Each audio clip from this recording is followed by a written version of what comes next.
Good morning, Texoma. I'm Ashley Fitzwater. Thanks for joining us. This morning, we're taking an inside look at Paws for Greatness. It's a nonprofit organization that pairs at-risk youth with homeless dogs in the area.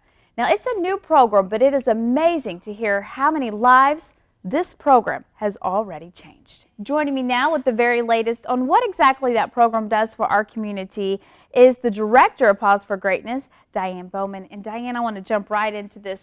You know, you hear paws, and yes, we're talking about dogs and really the connection that they are having with so many young people here in our community and helping them in maybe a time of need as well. Most definitely. Paws for Greatness, the paws obviously is the dogs, the youth are the greatness of it. PAWS stands for Positive Achievement with Success. The kids come in and train the dogs that have just been pulled from the shelter, the Humane Society. And a lot of times these dogs don't have social skills, they don't have manners, they don't have impulse control. So as the youth are training these dogs, they themselves learn to have some of these social skills themselves. You know, patience is a big one. You know, when you're a teenager, you don't have a lot of patience. Sure. So when you're teaching a dog to sit or stay or walk on a leash or trying to teach them to do something they don't know how to do, you know, the kids really have to think about it and use their patience to train the dogs. Everything we do is positive motivation. You know, everything is positive. We don't yank, pull, hit, yell, none of that. You know, no prong collars, no shock collars, none of that kind of stuff. We just love them and try to teach them with kindness. And the process is the kids really get a lot out of it. They learn respect, responsibility, empathy. You know, they really empathize with the dogs being locked up at the shelter. And they know that they're doing something good for the community. They learn to give back to the community as they're training these dogs. Wow. And this is 5 days a week, and it's 2 hours out of their day. Now, is this done maybe through several months over the year? Are there different classes throughout the year? How does that work? Our goal is 10 sessions a year at 4-week sessions. Okay. It's 5 days a week, Monday through Friday. The very last session, or the very last class, is a Saturday, and that's our graduation adoption event. And that's held usually at a location around town. We've had them at Petco, the Harley-Davidson store did our last one, which was awesome. That was a lot of fun. Wow. The kids really enjoyed it. We cooked hamburgers and raised a little bit of money for our program. Our next one will be November 3rd at the Rally to the Rescue for the Pets Clinic. We'll have our t-shirts for sale that says "Take a Moment" on the front, and on the back it says "To Pause for Greatness." Oh.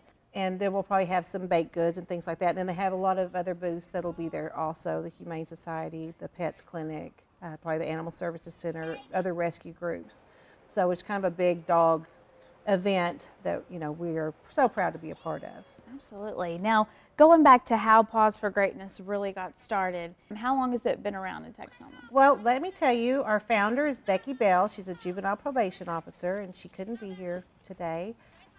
She had on one of her journeys around Texas, she had seen a program that is very similar, where the dogs actually stay in-house with the youth in the detention center, and the youth are in charge of everything of taking care of the dog. So she came back, and she had been through, I'm a member of the Obedience Training Club, and she had been through one of our classes, and she came to me and we talked about it. She knew I was a child advocate and, you know, how I train dogs and stuff. So we talked about it and we came up with this program. So in October of 2010, she gathered, I think, 7 youth from the Juvenile Probation Department.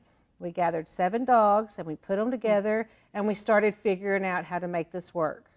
Our next session was in April of 2011, and then after that we really got a good curriculum down. You know, the Humane Society will only hold our dogs for 4 weeks, so the youth can come through for 4 weeks and then they can go to different levels. Some of the youth come through 3 or 4 times, you know, and progress as they come through, get to be assistant trainers. How are they selected? You had mentioned the Juvenile Detention Center, but I understand it's not just that anymore. No, not at all. We have referrals from other entities around town. Communities and school have sent referrals, some of the counselors. You know, we're working with Truancy Court. You know, you don't have to have community service hours to come through our program, but you do need to have a referral and, you know, just a need to have something positive to do and learn a positive way to have some social skills in your life maybe. would be a good way to put that. Sure, and well, a lot of times you may hear at-risk youth or youth who are in trouble, but what if it's maybe a youth who there's been a tragedy in their life and they're needing they're needing that breakthrough moment, I guess, to reconnect. Yes, and we have talked with some other the places like that could refer youth. We just don't have all those ducks in a row. We're still it's babies. growing, huh? This is our first year as a nonprofit organization, so we're still expanding and growing and working towards. Yes, I mean we want them all to come because we see a difference from week 1 to week 4. I mean you see a huge difference, and the kids will tell you they're not shy about it. Telling you what a difference it has made in their lives. And I can't even tell you how much difference it's made in my life because, I mean, my heart is so full when I see these kids helping these animals every single day. It's just awesome. Were there any concerns going into it? One of the biggest concerns is a dog biting somebody. And I have done a lot of been training dogs for, gosh, I hate to say 30 years or more. And I've done a lot of research and talked with professional trainers about doing evaluations on dogs. Actually, people that go in and do evaluations to pull dogs for service dogs to be in wheelchairs or for working dogs, and talk to them and how they do their evaluations. And so we've come up with our own little evaluation form that we go through, and the kids learn to evaluate the dogs. Reading body language is huge. Kids getting bit by dogs is, the number one people that get bit by dogs are children in the face. And obviously these are teenagers.